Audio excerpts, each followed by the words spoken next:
পাড়ার বখাটে ছেলেগুলো আমার পেছনে পেছনে আসছে। আমি সিনেমার নায়িকার স্টাইলে দৌড়ে গিয়ে একটা থেমে থাকা প্রাইভেট কারের সাথে ধাক্কা খেলাম। ধপাস করে পড়েও গেলাম। ব্যালেন্স হারিয়ে খুব ব্যথা পেলাম কোমরে। পড়ে যাবার প্ল্যানটা আগে থেকেই ছিল, কিন্তু এতটা ব্যথা লাগবে ভাবিনি। আমি কোমরে হাত রেখে বসে আছি গাড়ি থেকে কোনো হিরো বেরিয়ে আসার অপেক্ষায়। গাড়ি থেকে হিরো বা মালিক না বের হয়ে ড্রাইভার বের হল। ড্রাইভারটা মধ্যবয়সী। দেখেই মেজাজ গরম হয়ে গেল। আমি বসে থেকেই চোখ পাকিয়ে বললাম, আপনি বাহিরে এসেছেন কেন? মালিক কই? মালিক তো গাড়িতে নাই, আমি গাড়ি থামাইয়া অপেক্ষা করতাছি। কিন্তু আপনি ধাক্কা খাইলেন ক্যা সেইটাই বুঝলাম না। আর মালিকরে দিয়া কি করবেন? দেখছেন না গুন্ডারা আমাকে তাড়া করেছে? সে আশেপাশে তাকিয়ে তারপর আমার দিকে তাকালো। বিস্ময়ের স্বরে বলল, গুন্ডা তাড়া করছে? তা নয়তো কি? কাউরেই তো দেহি না। দেখবেন কি করে? তারা তো জায়গা মতো পৌঁছে দিয়ে চলে গেছে। মানে কি? এত বুঝে কাজ নেই। আমি এই গাড়ির সাথে ধাক্কা খেয়েছি, তাই আমাকে মালিকই টেনে তুলবে। যান মালিককে ডেকে আনেন। কেন? কারণ আমি তার গাড়িতে ধাক্কা খেয়েছি। সিনেমাতে দেখেন না যে গাড়ির সাথে ধাক্কা খেলে মালিক দৌড়ে এসে টেনে তুলে? কিন্তু গাড়ি তো থাইমা আছিল। গাড়ি থেমেছিল তো কি হয়েছে? ধাক্কা তো গাড়ির সাথেই খেয়েছি। আর আমি কি গাড়ি থামিয়ে রাখতে বলেছি নাকি? আজব মাইয়া দেখতাছি। আজব গুজব বাদ দিয়ে মালিককে ডাকেন। তিনি অপরিচিত মাইনষের লগে কথা কয় না। আর তিনি গাড়িতে নাই, বাইরে কাজে আছেন। আপনি ফোন করেন। দাঁড়াইয়া থাকেন, মালিক আইলে কইয়েন। আপনি ফোন করে বলেন যে তার গার্লফ্রেন্ড তার জন্য অপেক্ষা করছে। আমার কথা শুনে লোকটা কিছুক্ষণ হা করে আমার দিকে তাকিয়ে রইল। সে হা করে থাকুকগে, তাতে আমার কি? তারপর বলল, আপনের মাথা ঠিক আছে তো? কেন আমার মাথার চুলগুলো কি এলোমেলো লাগছে? মনে হইতাছে মাথাত সিট আছে। বেশি কথা না বলে তাকে ডাকেন। না হলে আজ কেয়ামত থেকে কেয়ামত হবে এখানে, এই রাস্তায়। ড্রাইভার আমার কথায় পাত্তাই দিল না। সে হয়তো আমাকে পাগলি টাগলি ভেবেছে। আধা ঘন্টা ধরে বসে আছি রোদের মধ্যে।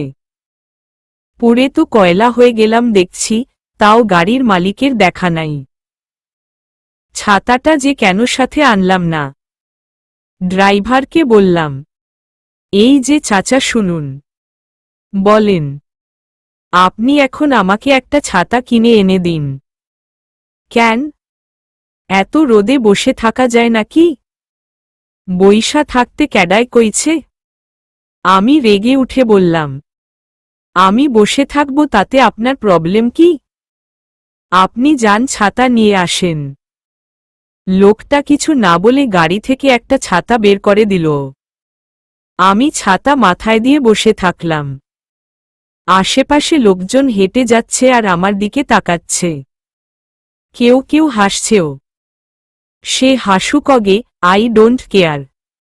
আজ গাড়িওয়ালার সাথে দফরফা করেই ছাড়ব। কিন্তু সে কোথায়? কখন আসবে? 2 ঘন্টা পর একজন দাদুর বয়সী লোক গাড়ির কাছে এসে দাঁড়ালেন। আমি পাত্তা দিলাম না। উনি গাড়িতে উঠতেই ড্রাইভার তাকে বলল, স্যার, এই মাইয়া আপনার লগে কথা কইব। সে নাকি আপনার গার্লফ্রেন্ড। লোকটা গাড়িতে না উঠে হা করে ড্রাইভারের দিকে তাকালেন। তার চেয়ে বড় হা আমি করলাম।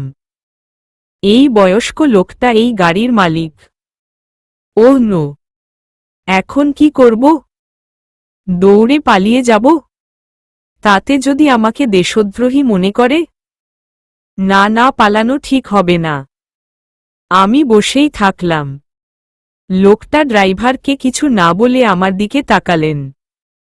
উনি আমার মাথা থেকে পা পর্যন্ত পর্যবেক্ষণ করলেন। তারপর কিছুক্ষণ আমার মুখের দিকে চেয়ে থেকে বললেন, তুমি আমার গার্লফ্রেন্ড? এখন কি বলি? এই বুইড়ার গার্লফ্রেন্ড আমি কেন হতে যাব? এই লোকটা এই গাড়ির মালিক। এমন রংচঙে গাড়িটার মালিক হওয়ার কথা তো কোনো যুবকের। কিন্তু গাড়িটা তো ঠিকই আছে, শুধু মালিক ঠিক নেই। এত বয়স হয়েছে, তাহলে নিশ্চয়ই তার নাতি নাতনিও আছে। কিন্তু তিনি যেভাবে তাকিয়ে আছেন তাতে ভয় লাগছে। এই হ্যাঁ নায়ের ফেরে পড়ে আমাকে জেলে না যেতে হয়। ধুর, কোথায় ভেবেছিলাম হ্যান্ডসাম হিরো বের হবে, আর বের হলো একটা বুড়ো। আমি উনার কথার জবাব দিলাম না। উনি গাড়িতে না উঠে আমার দিকে এগিয়ে এলেন। তারপর মুচকি হেসে বললেন, হ্যাঁ গো সুইটি। দাঁড়িয়ে কেন বেবি? গাড়িতে এসো। উনার কথা শুনে আমি টাস্কিত হলাম। উনার ভাবলক্ষণ তো সুবিধার মনে হচ্ছে না। আমার তো গলা শুকিয়ে কাঠ হয়ে গেছে। এমনিতেই এত গরম, তার উপরে কি সব কথাবার্তা। আমি বোধ হয় আর বাঁচব না। আমি আমতা আমতা করে বললাম, আসলে মানে কিসের মানে? আমি এখন বাড়ি যাব। আমার ভীষণ পানি পিপাসা পেয়েছে। কেন? বয়ফ্রেন্ডের সাথে ঘুরতে যাবে না? না। উনি ড্রাইভারকে কড়া গলায় বললেন, মোখলেস মেয়েটা গাড়িতে না উঠলে পুলিশ ডাকবা। ড্রাইভার মাথা ঝাঁকিয়ে বলল, জি স্যার। কি বিপদ ডেকে আনলাম মাবুদ। বাধ্য হলাম গাড়িতে উঠতে। বুঝলাম এ লোক নারী পাচারকারী। আমি তো এক্কেরে শেষমেশ আমার কপালে এই পাচার হওয়া ছিল আল্লাহ। উনার পাশে গিয়ে বসলাম। উনি আমার হাতে পানির বোতল ধরিয়ে দিয়ে বললেন, মন খারাপ কেন সুইটি? পানি খাও। বুড়োর ভীমরতি দেখে মেজাজ গরম হয়ে গেল, কিন্তু কিছু তো করার নেই। আমি অনেক কষ্টে দাঁত বের করে হাসির ভান করলাম। তোমার নাম কি? বাবা মা কুসুম রেখেছে, কিন্তু আমি নিজেকে মৌসুমী মনে করি। উনি চোখ কপালে তুলে বললেন, মৌসুমী কেন? মৌসুমী নায়িকা, আর আমিও নিজেকে নায়িকাই মনে করি। দেখুন তো মৌসুমীর চেহারার সাথে আমার চেহারার মিল আছে কিনা। উনি বিস্ময়ের চোখে আমার দিকে চেয়ে রইলেন। কি বুঝলেন কে জানে। বললেন, আমরা আজকেই বিয়ে করব। আমার মাথায় যেন বাজ পড়ল। আমি চেঁচিয়ে বললাম, কি? আর কতকাল গার্লফ্রেন্ডকে ঝুলিয়ে রাখব বলো? আমার তো বয়স হয়েছে, ভালো মন্দ কিছু একটা যে কোনো সময় হয়ে যেতেই পারে, তাই বিয়েতে আর দেরি করতে চাইছি না। আমি কাঁদো কাঁদো স্বরে বললাম, দেখুন আমি ভুল করে আপনাকে ওসব বলেছি। প্লিজ আমায় ক্ষমা করে দিন আর বাড়ি যেতে দিন। এরপর আমি তাকে খুব করে বোঝানোর চেষ্টা করলাম যে আসলে আমি ভুল গাড়িতে ধাক্কা খেয়েছি, ব্লা ব্লা ব্লা। কিন্তু সে আমার কথাতে পাত্তাই দিল না। কিছুক্ষণ পরে একটা পার্লারের সামনে গাড়ি থামল। পার্লারের দুটো মেয়ে আমাকে টেনে ভেতরে নিয়ে গিয়ে বউ সাজিয়ে দিল। আমি অঝরে কাঁদছি। এই ছিল আমার কপালে। নিজেকে নায়িকা মৌসুমী মনে করি, আর এখন আমার বর হবে একটা বুড়ো। আল্লাহকে যে বলবো আল্লাহ তুলে নেও আমায়, কিন্তু মরতে তো খুব ভয় লাগে, তাই তুলে নিতে বলা হলো না। পার্লার থেকে বের হতেই উনি আমার হাত ধরে গাড়িতে বসালেন। তারপর ইচ্ছে মতো থ্রেড করলেন। মিনিট 10 পর গাড়িটা একটা বিশাল বাড়ির সামনে এসে থামল। উনি বললেন, মুখ খুললে গুলি করে বালিচাপা দেব। কথা মতো চললে রানী বানিয়ে রাখব। আমি হ্যাঁ সূচক মাথা ঝাঁকালাম। উনি আমার হাত ধরে বাড়ির ভেতরে নিয়ে গেলেন। বউয়ের সাজে আমাকে দেখে যেন বাড়ির সবাই স্ট্যাচু হয়ে গেল। উনি সবাইকে সামনে ডাকলেন। সবাই আমাদের সামনে সারিবদ্ধ হয়ে দাঁড়াল। উনি বললেন, এটা আমার দ্বিতীয় স্ত্রী কুসুম। একে সবাই সম্মান করবে। সবাই ভিলেন মার্কা দৃষ্টিতে আমার দিকে তাকাল। মনে হচ্ছে আমার সামনে রিনা খান, মায়া হাজারিকা, আহমেদ শরীফ, রাজীব এরা সবাই দাঁড়িয়ে আছে। আমি তো অবাকের উপর অবাক হচ্ছি। এসব কি হচ্ছে আমার সাথে? উনি ওদের দিকে তাকিয়ে বললেন, বৌমা, এটা তোমার শাশুড়ি মা, তুমি বরণ করে নাও। আর সংসারের সবকিছু শিখিয়ে দেবে তাকে। এ বাড়ির বউ হিসেবে গড়ে তুলবে। নচেত আমার চেয়ে খারাপ কেউ হবে না। মধ্যবয়সী এক মহিলা হ্যাঁ সূচক মাথা নড়ালেন। বুঝলাম উনি বড় বৌমা। হঠাৎ কয়েকটা ছোট বাচ্চা দৌড়ে এসে আমাকে জড়িয়ে ধরে বলল, দাদিমা তুমি এসেছ। মরজালা! এই বয়সে আমি দাদিমা? তাও আবার মা হবার আগেই? মা হওয়া তো পরের কথা, আমার তো এখনো বিয়েই হয়নি। এই দাদুটা আমাকে বউ বলে ফাঁসিয়ে দিয়েছে। আল্লাহ এ কোনো মুসিবতে ফেললে আমায়। সন্ধ্যায় সবাই ড্রয়িং রুমে বসে আছি। কারো মুখে কথা নেই। বড় বৌমা নাস্তা দিল সবাইকে। হঠাৎ একটা যুবক ছেলে সামনে দাঁড়াল। আমি আকাশ থেকে হুড়মুড় করে যেন মাটিতে পড়লাম। ছেলেটাকে দেখে মনে হলো আমি ঘোরের মধ্যে নেই তো। ছেলেটার নজর তখনও আমার দিকে পড়েনি। ছেলেটা বলল, দাদু এসব কি শুনছি? ওমাগো, এ ছেলে এই বুইড়ার নাতি। উনি স্বাভাবিকভাবে বললেন, কি শুনছ হিরো? তুমি নাকি নাতনির বয়সী একটা মেয়েকে বিয়ে করেছ? ছি! তোমার রুচি দেখে অবাক হচ্ছি।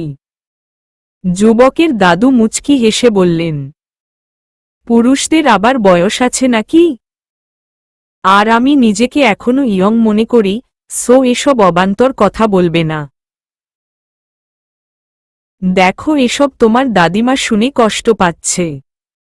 ওহ, পরিচয় তো করানোই হয়নি। ইনি তোমার দাদিমা। তাকে সালাম দাও। কথাটা বলেই উনি আমার দিকে হাত ইশারা করলেন। যুবক আমার দিকে তাকাতেই তার চোখ কপালে উঠল। আমি তার চোখ দেখে ভয় ঘোমটা টেনে মুখ ঢেকে রাখলাম। সে কিছুক্ষণ স্তব্ধ দাঁড়িয়ে থেকে রাগে গমগম করতে করতে নিজের রুমে চলে গেল। রান্নাঘরে পুত্রবধূরা গুজগুজ করছিল।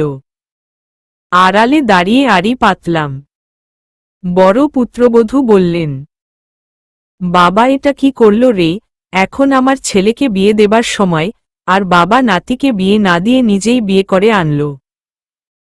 লজ্জায় আমার মাথা কাটা গেছে। মনে মনে বললাম, তোমার ছেলে তো আমার বর হবার বয়সী। আমার সাথে বিয়ে দিলই তো হয়। তা তো দেবে না। এখন শ্বশুরের বউয়ের খেলা সামলাও। ছোট বৌমা বললেন, তোমার একার মাথা কাটা যাবে কেন আপা? আমার মাথা কি কম কাটা গেছে? বাপের বাড়িতে মুখ দেখাবো কি করে খোদা? আমার ভাইয়া শুনলে তো দলবল নিয়ে হাজির হবে। বড় বৌমা বললেন, পাড়া পড়শিদের মুখ দেখাবো কি করে? আমার ছেলের তো আর বিয়েই হবে না। আমি কিচেনে ঢুকে বললাম, বড় বৌমা, তোমার বাবার ওষুধপত্রগুলো আমাকে বুঝিয়ে দাও তো। উনি বড় বড় চোখ করে আমার দিকে তাকিয়ে রইলেন। ছোট বৌমা চোখ পাকিয়ে বললেন, লজ্জা করল না দাদুর বয়সী লোককে বিয়ে করতে? শাশুড়ির সাথে কেউ এমন করে কথা বলে? সব কিন্তু তোমার শ্বশুরকে বলে দেব কিন্তু। ওরা চুপ হয়ে গেলেও রাগে ফুলতে শুরু করল। আমি কিচেন থেকে বেরিয়ে বাচ্চাদের রুমে গেলাম। বাহ, আমার নাতি নাতনিদের রুমটা দারুণভাবে সাজানো। 3টা বেড পাতা রুমে। রুমে ঢুকতেই ওরা 3জন এসে আমাকে চেপে ধরল। একজন তো লাফ দিয়ে কোলে উঠে আমার গালে কষে একটা চুমু খেয়ে বলল, আমার কিউট দাদিমা। আমি হাঁ করে দাঁড়িয়ে রইলাম। এর মধ্যে আরেকটা নাতি লাফ দিয়ে আমার আরেক পাশের কোলে উঠে আমার গলা জড়িয়ে ধরল। আমি তো শেষ আল্লাহ। একটার বয়স আনুমানিক 4 বছর আর আরেকটার বয়স আনুমানিক 5-6 বছর হবে। সামনে নাতনি দাঁড়িয়ে আছে, ওটার বয়স 9-10 হবে। আল্লাহ মাফ কইরো, এটাও যেন কোলে না উঠে।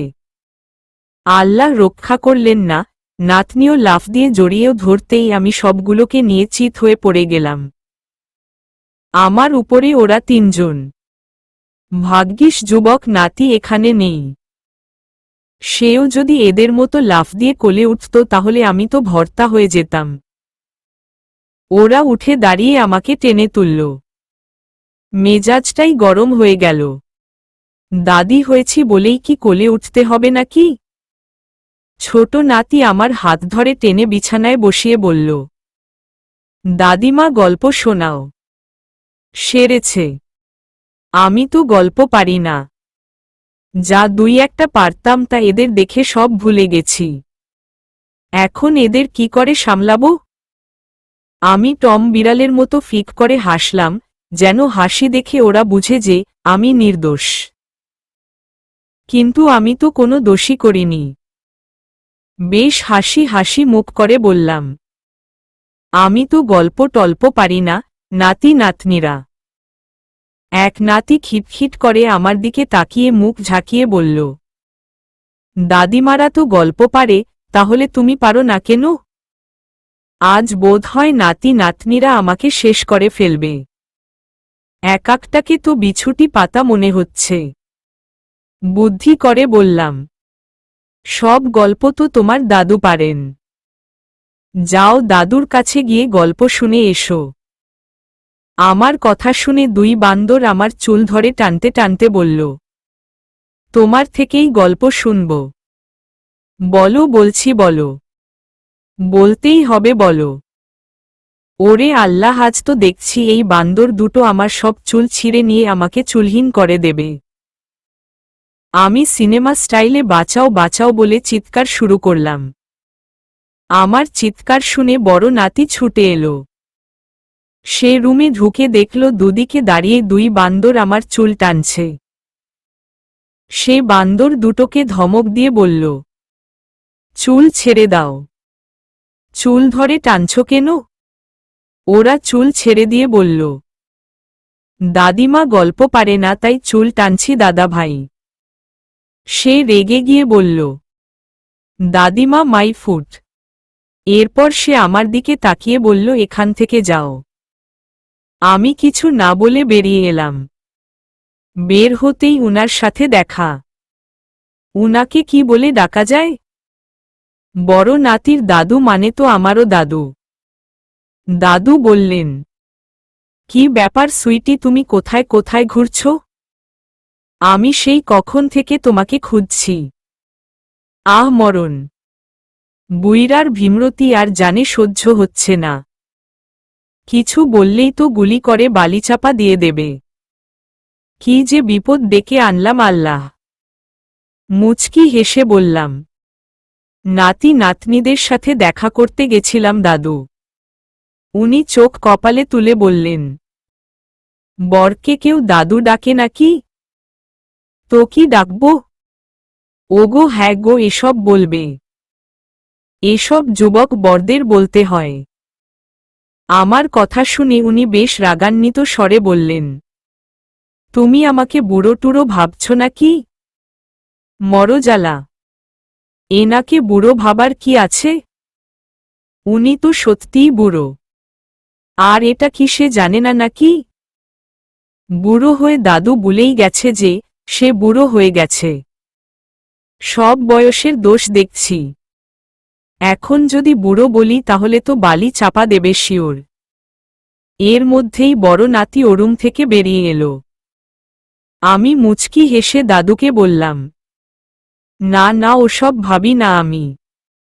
ওহ আচ্ছা, ঠিক আছে, এখন রুমে চলো বেবি। দাদুর কথা শুনে বড় নাতি দাদুর মুখোমুখি দাঁড়িয়ে অ্যানাগন্ডার মতো করে তাকিয়ে রইল। মনে হচ্ছে সে দাদুকে আস্তই গিলে ফেলবে। গিললে তো আমি বেঁচেই যেতাম। দাদু মুচকি হেসে তাকে বললেন, কিছু বলবে হিরো? দাদি পছন্দ হয়নি?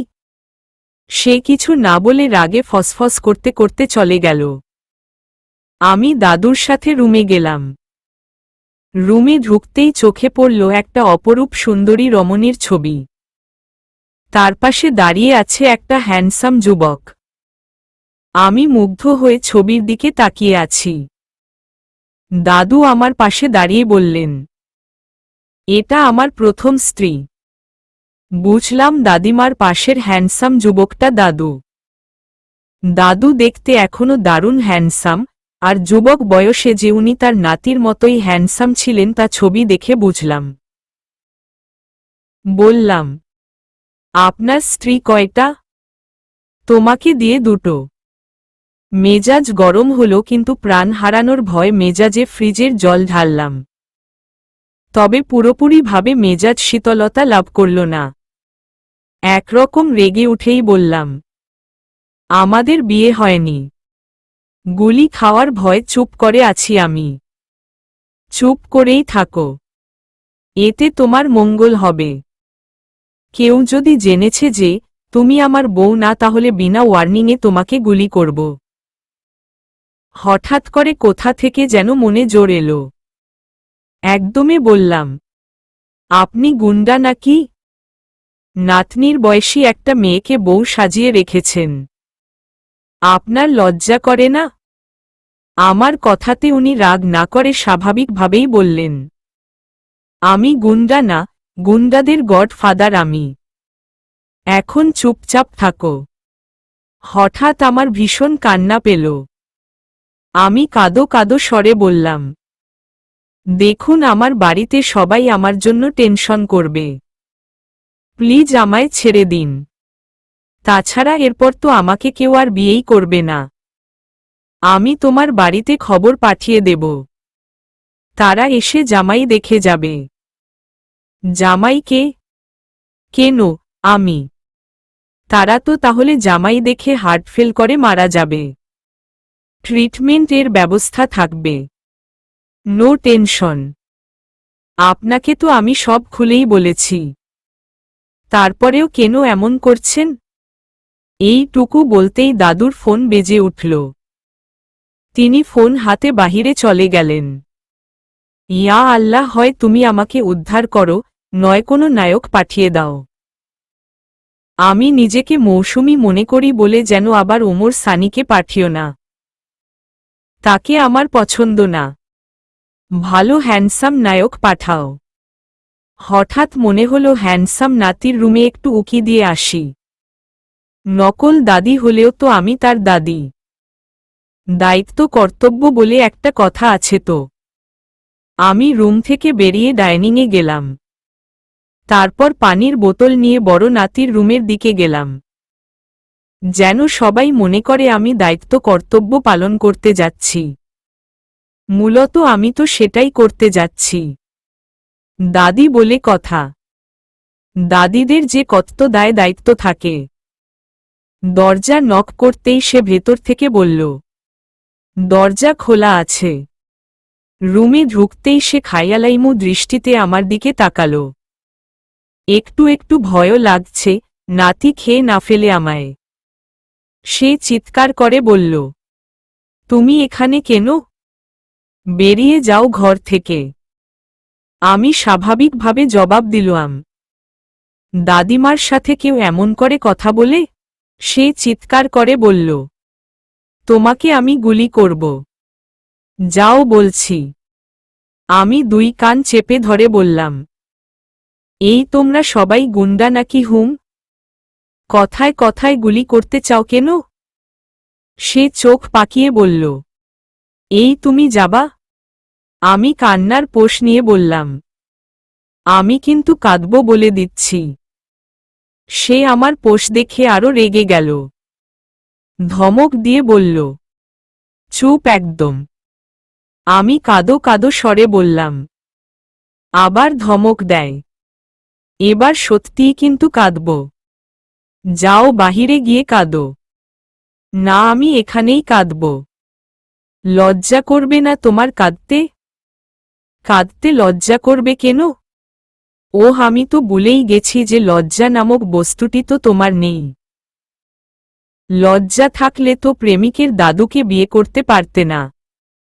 বুড়োকে বিয়ে করার যখন এতই শখ জেগেছিল তখন দেশে কি বুড়োর আকাল পড়েছিল যে আমার দাদুকেই বিয়ে করতে হবে?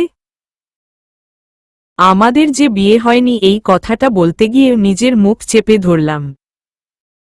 কারণ আমার মুখকে আমি ভরসা করতে পারি না। মনে পড়ে গেল বালিচাপা হবার কথা। ওরে বাপরে! আমি মরতে চাই না, কিছুতেই না। যদিও সিনেমার নায়িকারা মরতে ভয় পায় না, কিন্তু এদিক দিয়ে আমি আলাদা টাইপের নায়িকা। বললাম, আমি ইচ্ছে করে বিয়ে করেছি নাকি? তোমার দাদু আমাকে গুলি করার ভয় দেখিয়ে তুলে এনেছে। কি গুন্ডারে বাবা! তিতাস অবাক হয়ে বলল, কি দাদু তোমাকে তুলে এনেছেন? তা দাদু তোমাকে পেল কোথায়? বলো, কি অকাম করেছ? আমি কি করে জানব যে তোমার গাড়িতে তোমার দাদু থাকবেন? আমি তো তুমি ভেবেই গাড়িতে ধাক্কা খেয়েছি। মানে? তোমার গাড়ি ভেবে ধাক্কা খেলাম যেন তুমি বেরিয়ে এসে আমাকে টেনে তুলো। অথচ বেরিয়ে এলো ড্রাইভার। আমি টেনে তুলব বলে তুমি ধাক্কা খেয়েছ? এই তুমি তো দেখছি সত্যি সত্যিই পাগল। আমি মুখ কাচুমুচু করে বললাম, একটা রোমান্টিক দৃশ্য হবে তাই ধাক্কা খেয়েছি। সিনেমাতে এসব হয় জানো না? সিনেমা করে আমায় উদ্ধার করে ফেলেছেন। আমি কান্না কান্না ভাব নিয়ে বললাম, তোমার জন্য 2 ঘন্টা প্রখর রোদে রাস্তায় বসেছিলাম আর তুমি আমায় বকছ? সে অবাক হয়ে বলল, রাস্তায় বসেছিলে কেন? তুমি এসে টেনে তুলবে তাই। ইয়া আল্লাহ, এই মেয়ের সাথে আমার কেন পরিচয় হয়েছিল? পৃথিবীতে কি আর কোনো মেয়ে ছিল না? জানো, রোদে পুড়ে আমি কয়লা হতে বসেছিলাম। ভাগ্যিস দাদুর গাড়িতে একটা ছাতা ছিল তাই বেঁচে গেছি। যখন দেখলে গাড়িটা আমার নয় দাদুর, তখন তো চলে যেতে পারতে। চলে যেতেই তো চেয়েছিলাম। দাদু বললেন, গাড়িতে না উঠলে পুলিশ ডাকবেন আর গুলি করে আমায় বালিচাপা দিয়ে দেবেন। দাদু হঠাৎ এটা কেন করবেন? এই তুমি কি বলেছিলে তাকে? আমি ড্রাইভারকে বলেছিলাম আমি মালিকের গার্লফ্রেন্ড। সে যেন ফোন করে তাকে বলে যে তার গার্লফ্রেন্ড অপেক্ষা করছে। আমি কি করে জানব যে মালিক তুমি নও, দাদু? তুমি মালিককে না দেখেই তার গার্লফ্রেন্ড হয়ে গেলে? গাড়ি দেখে হয়েছি, আমি কি করে জানব যে তোমার গাড়িতে চড়ে দাদু ঘুরে বেড়ায়? মাথামোটা, ওটা তো দাদুরই গাড়ি, আমিই তার গাড়িতে চড়ে ঘুরেছি। তো আমাকে কি বলেছ যে ওটা তোমার নয়, তোমার দাদুর গাড়ি? ভাব নিছ তো নিজের গাড়ির মতো। তাই বলে বিয়ে করবে? সে জোর করে বিয়ে করেছে আমায়। এখন আমি সুইসাইড করব। রাখব না এ জীবন। কোনো দুঃখে যে তোমার মতো বদ্ধ একটা পাগলির প্রেমে পড়েছিলাম। এখন তো আমার নিজের গালে নিজেরই থাপড়াতে ইচ্ছে করছে। এভাবে আমায় বকছ কেন তুমি? বকছি না তো, এসো তোমায় আদর করব। আমি লাজুক মুখ করে বললাম, এই না না, কেউ দেখে ফেলতে পারে। সে ভয়ানক রেগে গিয়ে চেঁচিয়ে উঠে বলল, শাট আপ ননসেন্স। কে তোমায় আদর করতে চাইছে?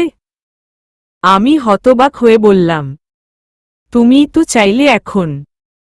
এই তুমি এখন যাও তো এখান থেকে। আমার মাথা হ্যাং হয়ে গেছে। ও ঘরে যেতে ভয় লাগছে বাবু। কেন? দাদু যদি বাসর টাসর মানে? Oh no. ধুর, কিচ্ছু মাথায় আসছে না। তার চেয়ে বরং আমি তোমার রুমেই থাকি। এই মেয়ে, তুমি পাগল হয়ে গেছো নাকি? এই রুমে থাকলে সবাই কি কি ভাববে তা একবার ভেবে দেখেছ? ও রুমে দাদু, এ রুমে সবাই ভাববে তাহলে আমি যাবটা কোথায়? শোনো, দাদু কাছে এলেই তুমি চিৎকার করে কান্না জুড়ে দেবে। যদি মুখ চেপে ধরে তাও তো একটা কথা। আচ্ছা, আমি দরজার আশেপাশেই থাকব, তোমার একটু আওয়াজ পেলেই আমি ঢুকে যাব। দরজা যদি বন্ধ করে রাখে? সেটাও তো ঠিক, আমি দরজা ভেঙে ফেলব। ঠিক আছে। হঠাৎ সে নরম আর আহত স্বরে বলল, এই মেয়ে, তুমি এত বোকা কেন হুম? জানি না তো। তা তো জানবাই না। আমার এমনই পোড়া কপাল যে আমার প্রেমিকা এখন বাসর ঘরে ঢুকবে আর আমি দরজার বাহিরে নাইট ডিউটি করব। আমার ভীষণ কান্না পাচ্ছে। এটা ছাড়া তো আর কিচ্ছু পারো না তুমি। এখন যাই, কখন যেন দাদু আবার ডাকে। সে খুব করুণ স্বরে বলল, নিজের খেয়াল রেখো যান। তিতাসের দিকে তাকিয়ে দেখলাম ওর চোখ ছলছল করছে। মানুষটা সত্যিই আমায় খুব ভালোবাসে। আমিও তো খুব ভালোবাসি, আর এটা ওই বুইড়ারে বুঝাতেই পারলাম না।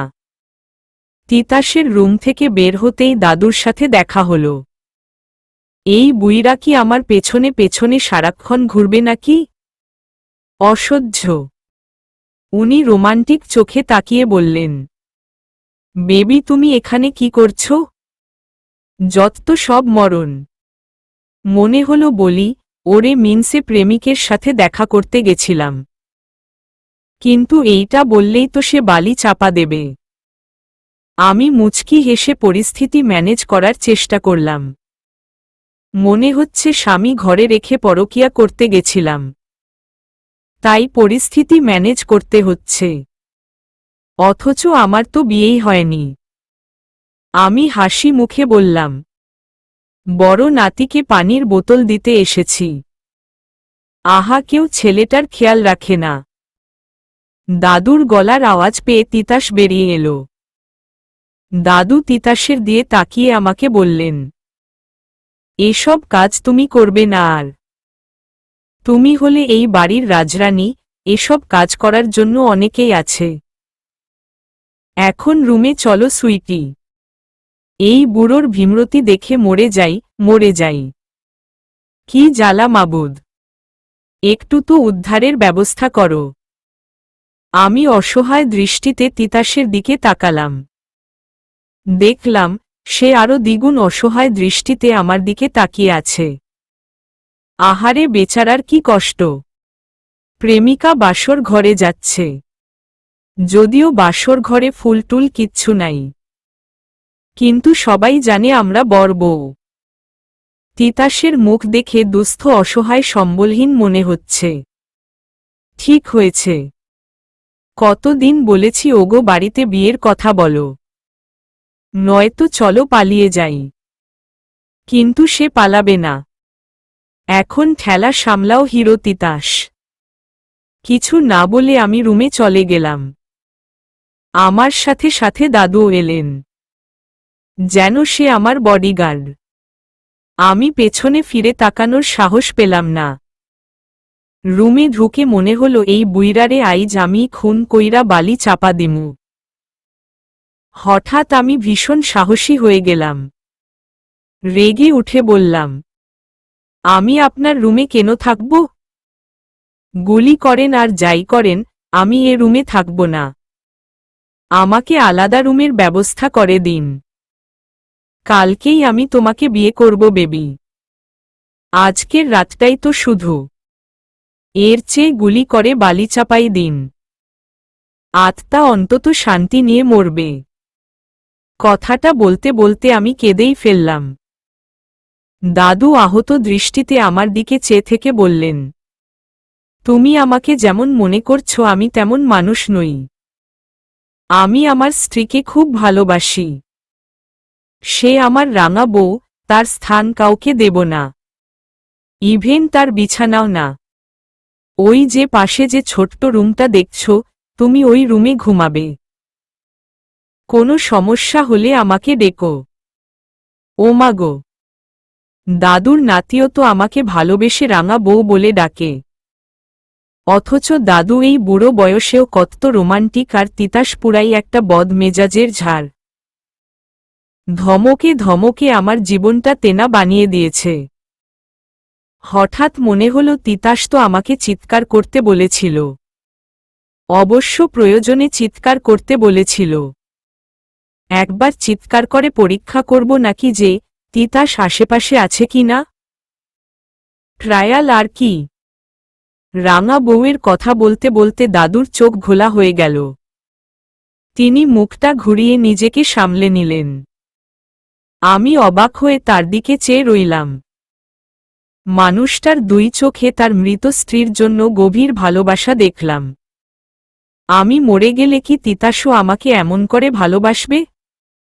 নাকি আরেকটা বিয়ে করে আমাকে ভুলে যাবে? বলেই হয়তো যাবে। কিছুতেই আমি মরব না। সে অন্য কাউকে বিয়ে করবে, এটা আমি মরার পরেও সইতে পারব না। আর আমি মরে গেলে ওর বেঁচে থাকারই বাকি দরকার। দরকার হলে আমি তিতাসকে নিয়েই মরব। তাও সতীন চাই না আমি। যদিও নায়িকারা এমন ধরনের কথা বলে না। তারা বলে সব আয়ু তোমাকে দিয়ে যাব। কিন্তু আমি একটু অন্য টাইপের নায়িকা, মৌসুমী। বলতে পারেন অনেকটাই স্পেশাল। আমি দাদুকে আর কিছু না বলে পাশের রুমে গিয়ে চেঞ্জ করে ফ্রেশ হলাম। মাত্র শুতে যাব আর অমনি একটা টিকটিকি এসে আমার কাঁধে পড়ল। আমি তো চোখ বন্ধ করে দাঁড়িয়ে চিৎকার করতে শুরু করলাম, বাঁচাও বাঁচাও। আমার চিৎকারে টিকটিকি লাফ দিয়ে নেমে গেল আর দাদু এ রুমে ছুটে এলেন। চোখ খুলে দেখি হুড়মুড় করে তিতাসও রুমে ঢুকেছে। আমি হাঁ করে দাঁড়িয়ে রইলাম।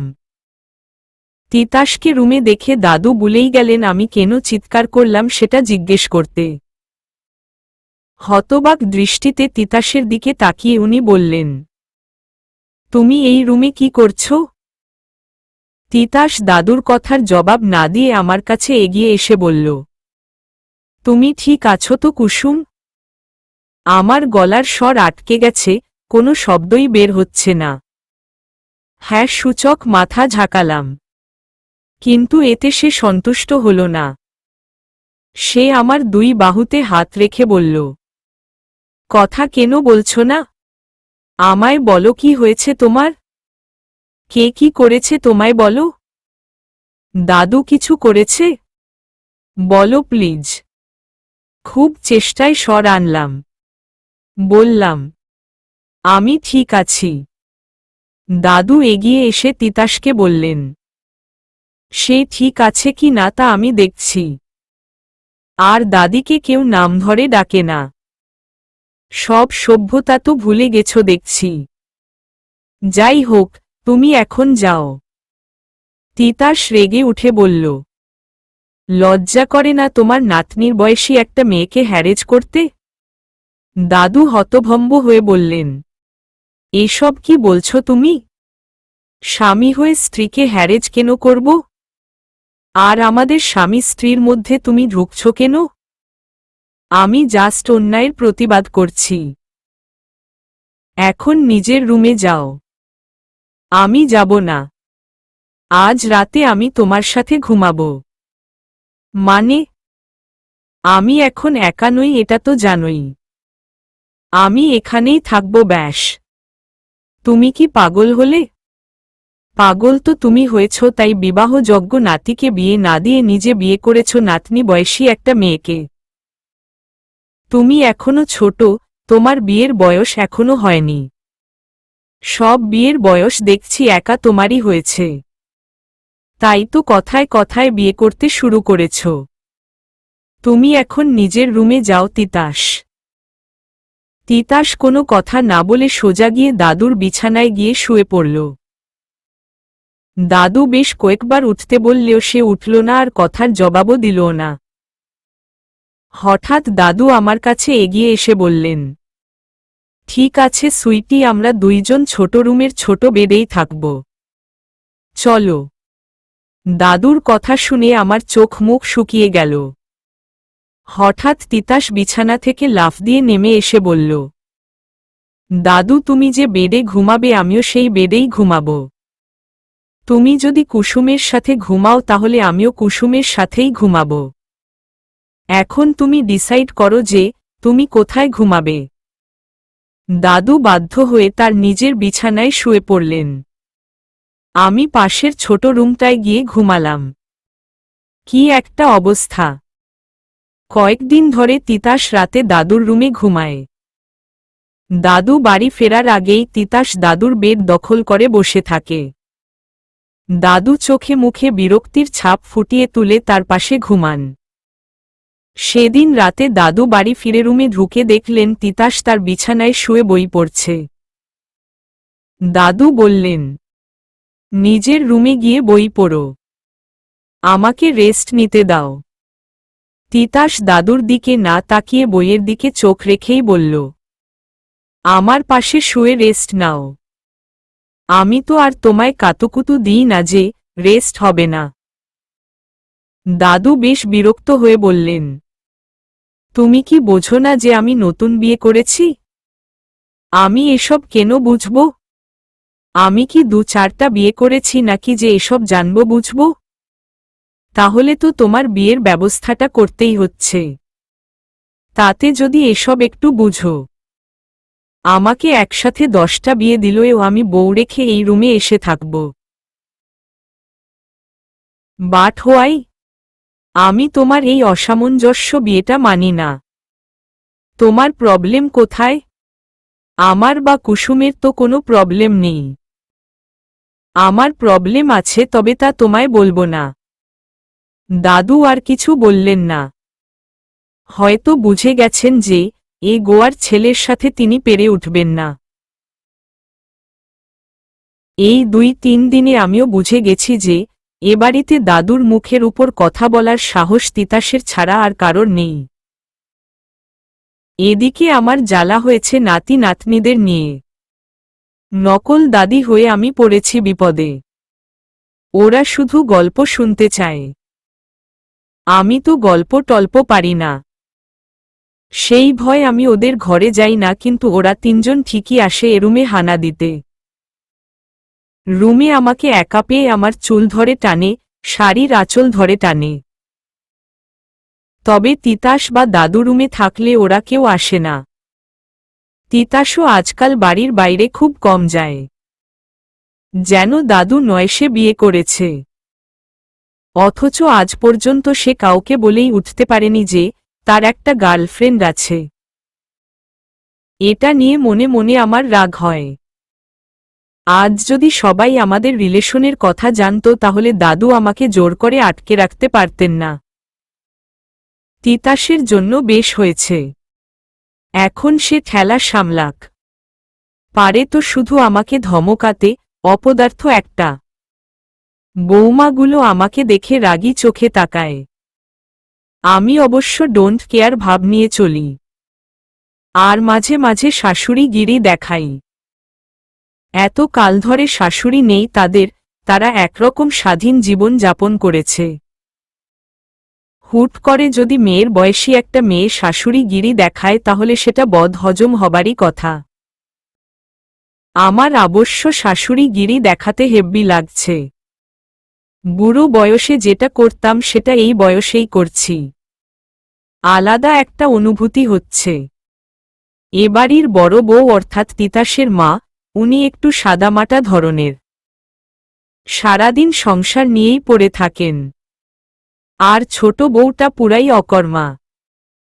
সে পায়ের উপর পা তুলে খাবে আর সাজগোজ করবে। একজন খেটে মরে আরেকজন সুখে মরে। গা জ্বলে যায় এসব দেখে। একদিন ছোট বৌমাকে বললাম, প্রতিদিন বড় বৌমা রান্না করে, তুমি দেখি শুধু নেইল পলিশ লাগাও। তা রান্না বান্না বুঝি পারো না? সে চোখ পাকিয়ে বলল, আমি বাইরের কাউকে জবাব দিতে বাধ্য নই। মনে মনে বললাম, সব কাজ তো তিতাসের মাকে দিয়ে করাও আর নিজে বিবি সাহেবা হয়ে বসে থাকো। তোমাকে বিবি সাহেবা হয়ে থাকাচ্ছি, দাঁড়াও। তোমাকে লাইনে এনেই ছাড়ব সাজনেওয়ালি। মুচকি হেসে বললাম, তোমার শ্বশুরের একমাত্র বউকেও তোমার বাইরের মানুষ লাগছে? তাহলে তুমি মনে হয় এ বাড়িতেই জন্ম নিয়েছ, তাই না ছোট বৌমা? সে বসা থেকে উঠে দাঁড়িয়ে চোখ পাকিয়ে বলল, কি বললে তুমি? আমাকে অপমান করার সাহস তোমাকে কে দিয়েছে? আমি বেশ নম্র স্বরে বললাম, একদম আওয়াজ নিচে। আমাকে ধমকানোর সাহস তোমাকেই বা কে দিয়েছে? কি খারাপ কথা বলেছি তোমায়? অধিকার সমান পরিমাণ নিতে চাইলে যে দায়িত্ব সমান পরিমাণ নিতে হয় সেটা কি তোমার জানা নেই? আমি তোমাকে এ বাড়ি থেকে তাড়িয়েই ছাড়ব। এখনই ভাইয়াকে ফোন করছি। তোমার ভাইয়া গুন্ডা নাকি? আর সে কি তোমার শ্বশুরের চেয়েও বড় গুন্ডা? সে আমার দিকে বড় বড় চোখ করে তাকালো। চোখ দুটো যেন বেরিয়ে আসতে চাইছে। আমি তার দিকে দুষ্টুমির হাসির দৃষ্টিতে তাকালাম। এতে সে আরো রেগে গেল। সে চলে যেতেই পেছনে ফিরে দেখি দাদু দাঁড়িয়ে আছেন। আমি একটু ভড়কেই গেলাম। আমি তার নকল বউ, কিন্তু তার বৌমাগুলো তো নকল নয়। তাই তাদের পেছনে লাগার জন্য দাদু আমাকে উল্টা ঝাড়ি দিতেই পারেন। দাদু আমার কাছে এগিয়ে এসে বললেন, ওয়াও, তুমিই পারবে ছোট বৌমাকে লাইনে আনতে। আমি হাঁ করে দাদুর দিকে তাকিয়ে থাকলাম। তার মানে ছোট বৌমার এমন চলনভঙ্গি উনারও পছন্দ না। কাউকে টাইট দিয়ে লাইনে আনতে আমার দারুণ লাগে। অনেক সিনেমাতেই এমন কাহিনী আছে। আমার তো এসব সিনেমা সিনেমা লাগছে। কিন্তু হিরো তিতাস কোথায়? নায়িকা মৌসুমী আছে, অথচ তার নায়ক নেই। যখনই তিতাসকে খুঁজছি তখনই হিরো দাদু এসে সামনে দাঁড়াচ্ছে। কি এক জ্বালায় পড়েছি আমি। দাদু রোমান্টিক চোখে তাকিয়ে বললেন, সুইটি বেবি, দাঁড়িয়ে কেন? আমার পাশে এসে বসো। তার মুখে সুইটি বেবি এসব শুনলে আমার মাথা ঘুরান্টি দেয়। তিতাসের সাথে এত দীর্ঘদিনের রিলেশনে সে কখনো আমাকে এসব বলেনি। অথচ বুড়ো দাদু সারাদিন এসব বলেন। আমার বদ হজম না হয়ে যায়। আমি বুঝি না, দুই হিরো একসাথে চলে আসে কি করে? দাদু বাইরে থাকলে তিতাসকে আশেপাশে পাওয়া যায় না। কিন্তু দাদু বাড়ি এলেই তিতাস কোথা থেকে যেন ছু মেরে সামনে চলে আসে। দাদুর পাশে বসতেই তিতাস সামনে এসে হাজির হল। বলল, ভীষণ পিপাসা পেয়েছে, কুসুম এক গ্লাস শরবত আনো তো। আমি উঠে দাঁড়াতেই দাদু আমার হাত ধরে বসিয়ে দিয়ে বললেন, তুমি উঠবে না সুইটি? আমার তখন ওই গানটা মনে পড়ে গেল, বিধি তুমি বলে দাও আমি কার? দুটি মানুষ একটি মনের দাবিদার। দাদু মর্জিনাকে ডেকে শরবত দিতে বললেন। তারপর তিতাসকে বললেন, কতবার বলেছি যে দাদির নাম ধরে ডাকবে না। এটা একটা অসভ্যতা। কিন্তু তুমি তো শুনছই না দেখছি। তিতাস জবাব না দিয়ে আমার দিকে তাকিয়ে বলল, কথা কি কানে ঢুকে না তোমার? দাদু রেগে উঠে বললেন, এত বড় সাহস তুমি পাও কোথা থেকে যে আমার স্ত্রীর সাথে তুমি ধমকে কথা বলছো? আমি বললাম, আচ্ছা আমি শরবত আনছি। দাদু বললেন, একদম উঠবে না।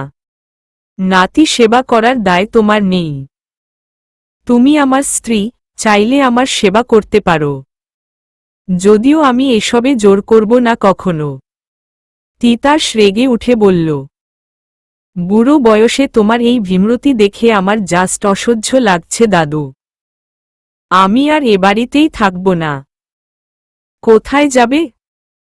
ঠিক আছে যাও। আমি গেলে তো তোমার সুবিধা হয় তাই না? হ্যাঁ, একটু সুবিধা তো হবেই। তুমি তো কয়েকদিন ধরে আমার বেডরুম দখল করে আছো। দখল করেই থাকব আমি। দেখি কতদিন দখল করে থাকতে পারো। মর্জিনা শরবত আনল, কিন্তু তিতাস না খেয়েই উঠে চলে গেল। সন্ধ্যার নাস্তার পরে টিভি দেখছিলাম। তখন টিভিতে জবা হচ্ছিল। হঠাৎ ছোট বৌমার কথা মনে পড়ে মন কেমন করতে শুরু করল। আমি তাদের শাশুড়ি, হোক নকল তাও তো শাশুড়িই। ওদের প্রতি আমার দায়িত্ব কর্তব্যগুলো এড়িয়ে গেলে হবে? একদম হবে না। তাই তো ছোট বৌমার রুমে উকি দিতে ভীষণ ইচ্ছে করছে। আমাকে অভদ্র ভাবতে হবে না পাঠক পাঠিকারা। মূলত আমি ভীষণ ভদ্র নায়িকা মৌসুমী। ছোট পুত্র বাড়িতে নেই, ছোট বৌমা রুমে একাই আছে, তাই নির্দ্বিধায় ও রুমে যেতেই পারি। সে নিশ্চয়ই সাজুগুজু নিয়ে ব্যস্ত আছে। আমি বুঝি না তার এই পেতনি মার্কা সাজ দেখে কে। দুই পুত্রই তাদের বাবার ব্যবসা নিয়ে রাতদিন ব্যস্ত থাকেন। তারা দেশ বিদেশ করেই কাটান। স্বামী বাড়িতে থাকে না, আর সে হুদাই সেজেগুজে বসে থাকে। এই টাইপের মেয়েরা সিনেমাতে লাইনে এলেও বাস্তবে কোনো কালেও লাইনে আসে না। আমি লাইনে আনার চেষ্টা নয়, তার সাথে একটু মজা করতে চাই। আর সাজনে ওয়ালিকে একটু ঝাঁকাঝাঁকি করতে ভীষণ ইচ্ছে করছে। আসলে কাজ না থাকলে মাথায় শয়তান ভর করে আর কি। যাই ঝাঁকিয়ে আসি। দরজায় দাঁড়িয়ে নক করলাম। ভেতর থেকে আওয়াজ এলো। কে? দরজা ঠেলে মুচকি হেসে বললাম, তোমার শাশুমা। সে চোখ বড় বড় করে তাকিয়ে বলল, কি চাই এখানে? আমি ইনোসেন্ট মুখ করে বললাম, একটা দরকারি কথা ছিল গো ছোট বৌমা। আমি যার তার সাথে কথা বলি না, তুমি এখন যাও। আহ মরণ! মনে হচ্ছে তার সাথে কথা বলার জন্য আমার পরাণ পুড়ে ছারখার হয়ে যাচ্ছে। হুহ! কিন্তু কথা তো বলতেই হবে, তুমি কথা না বললে তো ঝাঁকাঝাঁকি হবে না ছোট বৌমা। ঝাঁকাঝাঁকি না হলে তো আমার ভাল লাগবে না। তাই এসো দুজন কথাকথি করি। বললাম, আসলে তুমি আমায় ভুল বুঝেছ। আমি প্রথম দিন থেকেই তোমাকে খুব পছন্দ করি। তুমি দেখতে কি সুন্দরী, কি সুন্দর করে সেজে থাকো। ভারী সুন্দর লাগে। তাই আমি তোমার ভালোই চাই। সে অবাক হয়ে আমার দিকে তাকিয়ে রইল। লে ঠেলা!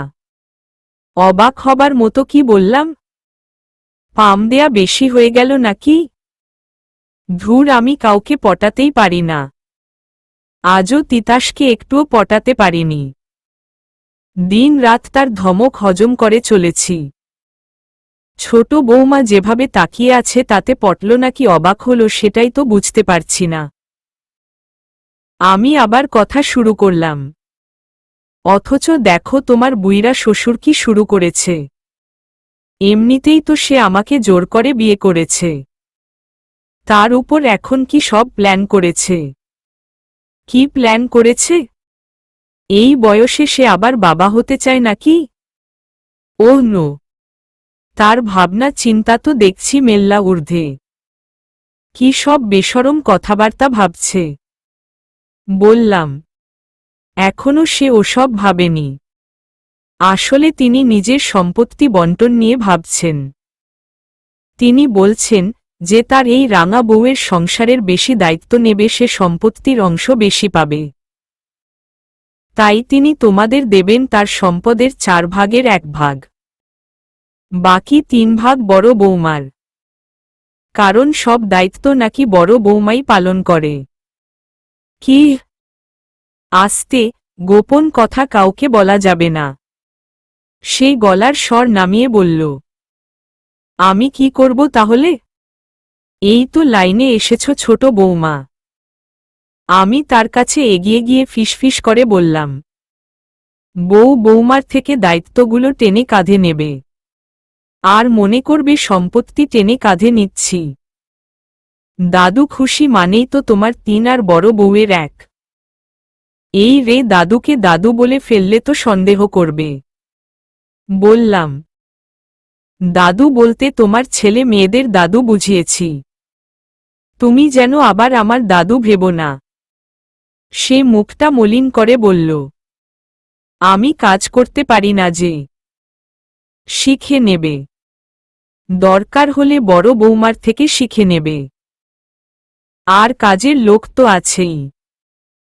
তোমার কাজ হল বড় বৌমার কাজগুলো কেড়ে নেয়া।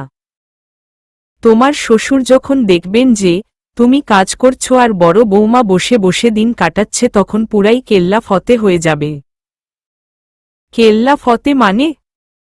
কেল্লা ফতে মানে হল তোমার 3 আর বড় বৌমার 1। আমি সাজব কখন তাহলে? মরণ। সাজলে তো দেখতে পেতনির মতো লাগে, আর সে পড়ে আছে পেতনি সাজা নিয়ে। বললাম, রাতে সাজবা। স্বামী সাজ দেখলে তোমার পুণ্য হবে। তুমি এহকালের সম্পত্তি আর পরকালের সম্পত্তি দুটোই অর্জন করবে। কথাগুলো বলে বের হয়ে এলাম। সে হাবার মতো তাকিয়ে থাকল। পরের দিন সকালে ঘুম থেকে উঠে হতবাক হয়ে দাঁড়িয়ে রইলাম। ছোট বৌমা বাসন মাজছে। গতকাল মজা করে ওসব বলেছি। এ মহিলা তো দেখছি সব সত্যি ভেবে বসে আছে। কিন্তু কি করতে বলেছিলাম আর করছেটা কি? বলেছিলাম সবার খেয়াল টেয়াল রাখতে। এসব কাজের জন্য তো কাজের লোক আছে। কিন্তু ওভারডোজের ঠেলায় দেখছি ছোট বউ মাথা গেছে। সে বাসন মাজা শেষ করে ড্রয়িং রুমে গিয়ে এটা ওটা মুছতে শুরু করল। আমি হা করে দাঁড়িয়ে রইলাম। বড় বৌমাও ছোট বৌমার এসব দেখে ভয় পেয়ে গেছেন। হয়তো ভাবছেন তার ছোট যা পাগল টাগল হয়ে গেছে। কাজের মেয়েটা ছোট বৌমার পেছনে পেছনে ঘুরছে আর বলছে, আপনার কি হইছে ছুডু ভাবি? এই সব কাম আপনি করতাছেন ক্যা? আমারে দেন, আমি করুম। সে মর্জিনার কথায় পাত্তা না দিয়ে নিজের মনে এটা ওটা করে চলেছে। বললাম, ছোট বৌমা এসব কাজ তুমি করছো কেন? তুমি এবাড়ির বউ, তোমার কাজ এসব নয়। সে আমার দিকে এগিয়ে এসে ফিসফিস করে বলল, কাজ করছি সেটা তো বাবার চোখে পড়তে হবে, তাই না? তিনি যদি দেখতেই না পান তাহলে সাজগোজ ফেলে কাজ করার কি দরকার? আমি তো জানিই যে তুমি 3 নেবার জন্য এসব করছো। 3 না ছাই পাবে তুমি। কবে তোমার শ্বশুর আব্বা এসব বলেছেন? তুমি কাজ করো বাপু, আমার তো মজাই লাগছে। বললাম, শুধু বাসন মাজলে আর এটা ওটা মুছলে হবে? এতে না হয় আধা হবে। আরও আড়াই বাকি আছে তো। বড় বৌমার সব কাজগুলো ছিনতাই করতে পারলেই পাবে পুরাই 3। চিন্তা করো না, সব ছিনতাই করে নেব। ও মাগো, এই মেয়ে না জানি কি কি ছিনতাই করবে। এত দেখছি কাজের বেটি রহিমার মর্জিনার ভাত মারবে। পেছনে ফিরে তাকাতেই দেখি দাদু দাঁড়িয়ে। তিনি আমার দিকে তাকিয়ে মুচকি হাসলেন। তিনি হয়তো বুঝতে পেরেছেন যে এই সব আমার কীর্তি। আমিও তার দিকে তাকিয়ে একটু মুচকি হাসলাম। হঠাৎ দেখি তিতাস আমার দিকে অ্যানাগন্ডার দৃষ্টিতে তাকিয়ে আছে। মরজালা! আমি আবার কি করলাম? তিতাসের দৃষ্টি দেখেই বুঝলাম আজ আমার কপালে দুঃখ আছে। আর এই ছেলে তো এমন করে তাকানো ছাড়া কিচ্ছু পারেই না। রোমান্টিক চোখেও তো তাকানো যায়। দাদুর থেকে একটু শিখলেও তো পারে। পাক্কা বজ্জাত একটা। ওর দৃষ্টি সুবিধার নয় দেখে আমি দ্রুত প্রস্থান করলাম। রুম গোছাচ্ছি, হঠাৎ তিতাস রুমে এলো। আমি তাকে দেখে মুখ ঘুরিয়ে কাজে মন দিলাম। সে আমার হাত ধরে জোরে টান দিয়ে তার দিকে আমার মুখ ফিরিয়ে নিল। আমার হাতে অনেকটাই ব্যথা লাগল। আজান্তেই মুখ থেকে ওর শব্দটা বেরিয়ে গেল। সে রাগী চোখে আমার দিকে তাকিয়ে বলল, খুব ব্যথা লেগেছে? ওর হাত থেকে আমার হাত ছাড়িয়ে নিয়ে আরেক হাত দিয়ে ব্যথার স্থান মাসাজ করতে করতে বললাম, হ্যাঁ, আমারও লাগে। আমি ওর দিকে তাকিয়ে অবাক হয়ে বললাম, আমি আবার কবে তোমার হাত ধরে টান দিলাম? আমি হাত ধরে টান দেয়ার কথা কখন বলেছি গবেট? এই তো বললে যে তোমারও নাকি লাগে। হাতে না, বুকে লাগে। বুক ধরেই বা কবে টান দিলাম? চুপ গাধি একটা। মাথামোটা গবেট। এ আর নতুন কি? তুমি ওই বুড়োটার সাথে হাসাহাসি করলে আমার বুকে লাগে। আমার জলে। এটা তুমি বুঝো না? কিসের এত হাসাহাসি? হ্যাঁ, হাসি পেলে হাসব না? এত হাসি পায় কোথায় থেকে তোমার? মুখের ভেতর থেকে। চুপ একদম। আর যেন না দেখি তুমি ওই বুড়োর সাথে হাসছ। তাহলে আমি তোমাকে খুন করব। তুমি আমাকে খুন করলে তোমার দাদু তোমাকে ফ্যানে ঝুলিয়ে সুইচ অন করে রাখবে। তুমি ঘুরবে আর দাদু দেখবেন। এই তুমি আমায় থ্রেট করছ? না তো। কেন যে তোমাকে ভালোবেসেছিলাম। কত সুন্দরী সুন্দরী মেয়েদের রিফিউজ করেছি। আর শেষকালে একটা গাধীকে গলায় ঝুলিয়েছি। এখন তাদের ডেকে আনো যাও। আর আমার মতো গাধীর পেছনে ঘুরঘুর করবে না একদম। কি বললে? আমি তোমার পেছনে ঘুরঘুর করি? করি মানে? করছো তো। আমি দূরে থাকলে তো তোমাদের সুবিধা হয়, তাই না? থাকবো না দূরে। দেখি তোমরা কি করো। আজব। এত সহজেই আমি তোমায় ছেড়ে দেব না। পাক্কা 11 মাস লেগেছিল তোমার মতো মাথামোটাকে বোঝাতে যে আমি তোমায় ভালোবাসি। আর সেই ভালোবাসা আমি এত সহজেই হেরে যেতে দেব না। হ্যাঁ, 11 মাস আমার পেছনে পেছনে ঘুরঘুর করার পরে আমাকে ধমকে বুঝিয়েছিলে, ভুলে গেছ? আদরে যে না বুঝে তাকে ধমকেই বুঝাতে হয়। একটা গবেটের পেছনে ঘুরঘুর কেন করেছিলে? তখন তো আর জানতাম না যে তুমি একটা গণ্ড মূর্খ। তো এখন তো জানো, তাহলে ঘুরঘুর করা ছেড়ে দাও। এত সহজেই তোমাকে মুক্তি দেব না আমি। মনে পড়ে গেল সেই দিনটার কথা। দীর্ঘ 11 মাস ধরে তিতাস আমার পাশে থেকেছে। আমরা একসাথে ঘুরতে গেছি, কফি শপে গেছি, মুভি দেখতে গেছি। কত সময় কাটিয়েছি একসাথে, অথচ সে বলতেই পারেনি যে সে আমাকে ভালোবাসে। আর তখন আমার ভেতরেও ভালোবাসার জন্ম হয়নি। সে হাবভাবে যা কিছু বুঝিয়েছে তা আমি সত্যিই বুঝতে পারিনি। ওর সাথে প্রথম দেখা হয়েছিল একটা চায়ের টং দোকানে। আমি টং দোকানের চা খুব পছন্দ করি। আর ওই দোকানের দাদুটা অসম চা বানায়। একদিন চা খাচ্ছিলাম, হঠাৎ আকাশ গর্জন দিয়ে বৃষ্টি নেমে এলো। একজন দোকানের ছাউনিতে বসেছিল নিজেদের মতো। আমি দাদুকে সিনেমার গল্প শোনাচ্ছিলাম। হঠাৎ দুইটা ছেলে দৌড়ে এলো দোকানের ছাউনিতে।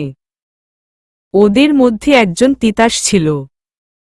আমি সেদিন তিতাসকে খেয়াল না করলেও সে আমাকে খেয়াল করেছিল। আমার গল্প করার ভঙ্গিমা দেখে সে মুগ্ধ হয়েছিল। তারপর থেকেই সে আমাকে ফলো করেছে। একদিন আমার কলেজের বান্ধবী শিউলির সাথে তিতাসকে দেখলাম। শিউলি পরিচয় করিয়ে দিল। সেই শিউলির ভাইয়ের বন্ধু। এরপর থেকে টুকটাক কথা বলতে বলতে দীর্ঘ পথ চলা। 11 মাস পর একদিন হঠাৎ তিতাস আমায় ডেকে নিয়ে গেল শহর থেকে একটু দূরে নিরিবিলিতে। আমি বেড়াতে পছন্দ করি আর তিতাস ধীরে ধীরে আমার বন্ধুর মতো হয়ে গেছিল, তাই তার সাথে ঘুরতে আমার ভালোই লাগত। সেদিন তিতাস বলল, আমি আমার জীবনে অনেক গাধা মাথামোটা গবেট দেখেছি, তবে তারা তোমার কাছে খুবই নগণ্য। ওর মুখে হঠাৎ এমন কথা শুনেও আমি অবাক হলাম না। আমি সব কিছুকেই সাধারণভাবে নিতে পারি। তাই বেশ স্বাভাবিকভাবেই বললাম, বলো কি? তাহলে তো আমি খুবই স্পেশাল দেখছি। বি সিরিয়াস কুসুম। তিতাসের ভঙ্গিমা ভেরি সিরিয়াস মনে হল।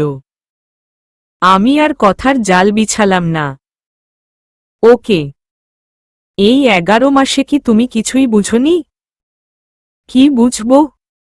এই যে আমি তোমার সাথে কথা বলি, ঘুরতে যাই, আরও কত কি। এসবের মানে বুঝো? হ্যাঁ বুঝি তো। কি বুঝো? আমরা দুজন ঘুরে বেড়াতে পছন্দ করি, এটাই বুঝি। ওহ গড, তুমি আমাকে এখনই উঠিয়ে নাও। কোথায় উঠিয়ে নেবে? চুপ একদম। খুন করে ফেলব। তুমি গুন্ডা নাকি? আমায় এমন করে ধমকাচ্ছ কেন? কিছুক্ষণ কি চুপ করে থাকা যায় না? আমি চলে যাচ্ছি। একাই থাকো তুমি চুপ করে। একটা ছেলে আর একটা মেয়ে 11টা মাস ধরে রোজ হুদাই ঘুরে বেড়ায়। হুদাই হবে কেন? আমরা দুজন ঘুরতে পছন্দ করি তাই ঘুরে বেড়াই। আর আমি তোমার কে হই? 2 রকম হও।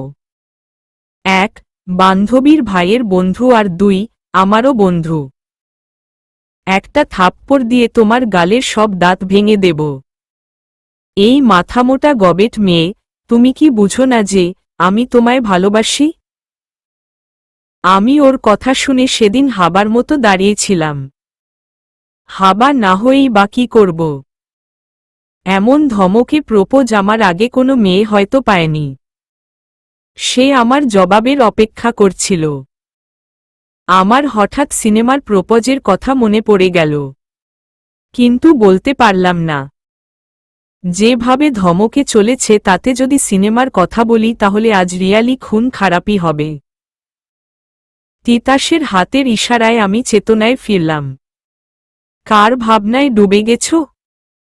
নিশ্চয়ই ওই বুড়োটার ভাবনায়। তোমার তো দেখছি চরিত্র বলে কিছু আর নেই। সেদিন তোমার ভালোবাসা না বুঝলেই বোধহয় ভালো হতো। এই তুমি কি দাদুর প্রেমে পড়ে গেছ নাকি? তুমি এখন যাও তো, আমার কাজ আছে। তোমার এই ফালতু কথা শোনার মুড নেই আমার। কোথায় যাব? এই রুমটা তো এখন 3 জনের। আমার মাথা ব্যথা করছে, আমি এখন চোখ বন্ধ করে শুয়ে থাকব। তুমি মাথা টিপে দিবে। এই শোনো, আমি তোমার বউ না, বুঝেছ? এসব আমি করতে পারবো না। হ্যাঁ তুমি তো ওই বুড়োর বউ, সেটা আমি জানি, বাট মানি না। কি আর করবে, যাও বুড়োর পাকা চুল তুলো। হ্যাঁ সেটাই করব। আজ মাথা না টিপে দিল তোমার মাথা ফাটিয়ে দেব। পুরাই একটা গুন্ডা ফ্যামিলি। সে বিছানায় গিয়ে চুপচাপ শুয়ে থাকল। আমি ওর মাথায় হাত রাখতেই সে এক ঝটকায় আমার হাত সরিয়ে দিয়ে বলল, লাগবে না। একদম চুপ। আমি ওর চুলে আঙ্গুল ঢুকাতেই সে আমার হাত চেপে ধরে বলল, কুসুম চলো আমরা পালিয়ে যাই। কোথায়? অনেক দূরে, যেখানে ওই বুড়োটা নেই। অনেক জায়গায় দেখেছি ভাবিকে নিয়ে পালিয়ে যায় দেবর। এই প্রথম শুনছি নাতি দাদিকে নিয়ে পালাবে। একদম ফাজলামি করবা না। আমি ফাজলামির মুডে নেই। কবেই বা ছিল? এসব কথা রেখে পালানোর প্রস্তুতি নাও। দাদু গুলি করে দুজনকেই বালি চাপা দিয়ে দেবেন। দাদু আমাকে গুলি করবেন? আমি তার নাতি। আর সে এমন মানুষ নন। কালকে রাতে আমরা পালিয়ে যাব। Decision final. তুমি সব গুছিয়ে নাও। এই পালানোটা যদি আরো আগে পালাতে তাহলে এত কিছু ঘটত না। কে জানে যে তুমি সিনেমার মতো ধাক্কা খাবে আর দাদু ভিলেন হয়ে তোমাকে বিয়ে করবে। আমি পালাতে পারবো না এখন। ওই বুড়োকে ছেড়ে যেতে ইচ্ছে করছে না, তাই তো? দরদ লাগছে? হ্যাঁ। তোমায় আমি কিডন্যাপ করে নিয়ে যাব। কি? সবগুলো গুন্ডা? সিনেমা হবে, নায়িকা মৌসুমী থাকবে আর গুন্ডা থাকবে না? তাহলে নায়কও ধরে আনো। কেন আমাকে তোমার নায়ক মনে হয় না? না, হয় না। বিয়ে ক্যান্সেল। তুমি বাদ। যাও, পালাবো না। অসহ্য। আমার রাতদিনের টেনশন একটাই, দাদুর মতলব ঠিক বুঝে উঠতে পারছি না। উনি আসলে কি করতে চাইছেন? কেনই বা আমাকে জোর করে আটকে রেখেছেন? উনি কি তিতাস আর আমাকে সন্দেহ করছেন? তিতাসকে যে একটু জিজ্ঞেস করব, তা তো হবার জো নেই। সব সময় তার মেজাজ চাঙ্গে উঠেই থাকে। কিছু বলতে গেলেই ধমকে আমাকে অঙ্গার করে দেয়। এমন ছেলের সাথে আমার পরিচয় যে কোনো দুঃখে হয়েছিল মাবুদ। এত টেনশনের মধ্যে একটা বিস্ময়কর এবং অনাকাঙ্ক্ষিত ঘটনা ঘটল। হঠাৎ সকালবেলা দাদু সবাইকে ডেকে বললেন, আমি কুসুমকে নিয়ে বেড়াতে যাব। তোমরা এটাকে ছোটখাটো হানিমুন ভাবতেও পারো। No problem. এসব শুনে তো আমি থ হয়ে গেলাম। তিতাস দাদুর রুমে ঘুমাচ্ছে বলে দাদু আমাকে নিয়ে দূরে যেতে চাইছেন। এই লোক তো দেখছি আসলেই ভালো না। বুইরা এই বয়সে যাবে হানিমুনে, তাও যদি বিয়েটা নকল না হতো। তিতাস শঙ্কিত চোখে আমার দিকে তাকাল। ওর অসহায় মুখ দেখে আমার খুব কষ্ট হল। আমি হুজুকেই চেঁচিয়ে উঠে বললাম, আমি কোথাও যাব না। তারপর তাকিয়ে দেখি সবাই আমার দিকে হা করে তাকিয়ে আছে। এরপর দাদুর দিকে তাকালাম। উনি হা করে নয়, চোখ লাল করে তাকিয়ে আছেন। উনার চোখের দিকে তাকিয়ে ভয়ে গলা শুকিয়ে গেল। মনে হচ্ছে উনি সত্যিই গুলি করে বালি চাপা দেবেন। হে আল্লাহ, তুমি নিশ্চয়ই আমার কপালে বালি চাপাই লিখে রেখেছ। দাদু স্বাভাবিকভাবে বেশ নম্র স্বরে বললেন, এসব বলে লাভ নেই সুইটি। সব গুছিয়ে নাও। আমি প্রতিবাদ করার সাহস পেলাম না। কিন্তু তিতাস বলে উঠল, এই বয়সে কিসের হানিমুন? দাদু মুচকি হেসে বললেন, এসব তুমি বুঝবে না। সব তো তুমি একাই বুঝো। হ্যাঁ, আমি তো তোমার মতো গাধা নই। মানে? তুমি কিন্তু আমাকে অপমান করছো দাদু। গাধা না হলে এতদিনে কোনো মেয়ের সাথে তোমার প্রেম হতো। দেখো, এই বয়সে আমি একটা ফুটফুটে বাচ্চা মেয়েকে বিয়ে করেছি। আর তুমি সিঙ্গেল জীবন যাপন করছো। ছি। দাদুর কথাতে তিতাস কাইটটালাইমু দৃষ্টিতে তাকিয়ে থাকল। ছোট বৌমা মুখ ভেঙচি কাটল। দুই পুত্র লজ্জাতে নিচের দিকে তাকিয়ে রইল যেন নিচে সোনা দানা পড়ে আছে। কি একটা অবস্থা!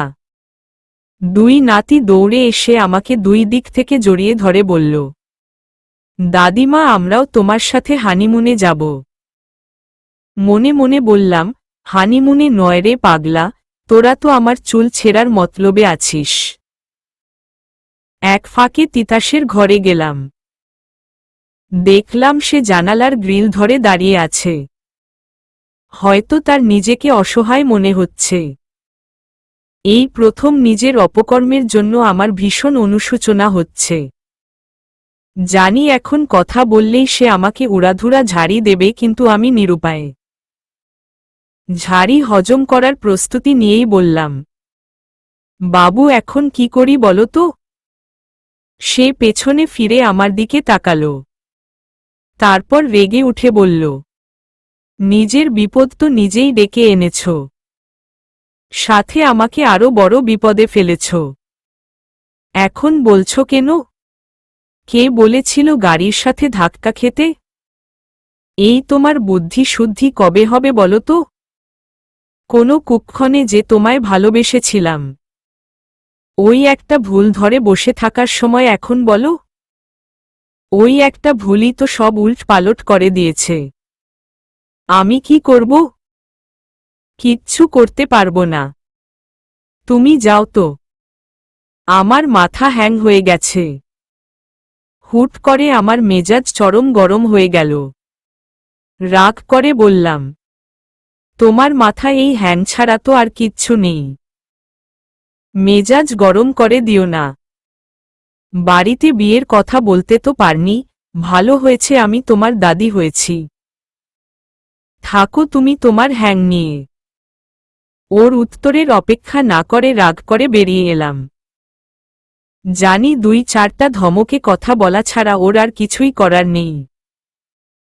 হানিমুনে এলাম কক্সবাজার।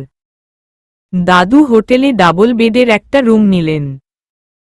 আমার মেজাজ গরম হয়ে আছে। এর চেয়ে বালিচাপা থাকাও তো ভালো ছিল। হঠাৎ করেই আমার মৃত্যুর ভয় কেটে গেল। আমি রাগে লুচির মতো ফুলে আছি। আর মনে মনে বালি চাপা পড়ার প্রস্তুতি নিচ্ছি। দাদু আমার সামনে দাঁড়ালেন। কিছুক্ষণ চুপচাপ চেয়ে থাকলেন। তারপর হঠাৎ তার কি যে হলো, তার দৃষ্টি পরিবর্তন হয়ে রোমান্টিক হয়ে গেল। উনার দৃষ্টি দেখে নায়ক আলমগীরের কথা মনে পড়ল। বুইড়া বয়সেও যে নিজেকে প্রেমিক ভেবে বসে আছেন। দাদুর হাবভাব ভালো ঠেকেছে না। মরণ। এই বয়সে বুইড়া হিরো হিরো ভাব নেয়। আমি আমার দৃষ্টি অন্যদিকে নিলাম। কি আর করব? কিছু তো করার নেই। উনি রোমান্টিক চোখে তাকিয়ে বললেন, শোনো, কাল আমরা বিয়ে করব। উনার কথা শুনে তো আমার মাথায় যেন ঠাডা পড়ল। এতদিন চুপচাপ সব সহ্য করেছি শুধু মরার ভয়।